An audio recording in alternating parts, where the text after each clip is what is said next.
malayo ko, ako'y tila isang nakadipang krus. Sa napakatagal ng pagkakalungkot, parang hinahagkan ang paan ng Diyos.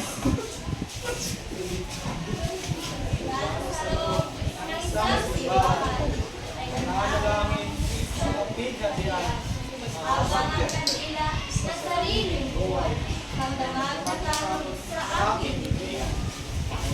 Sa aking kanan ay may sarbalis, matabon na dalag, malandon ng hangin.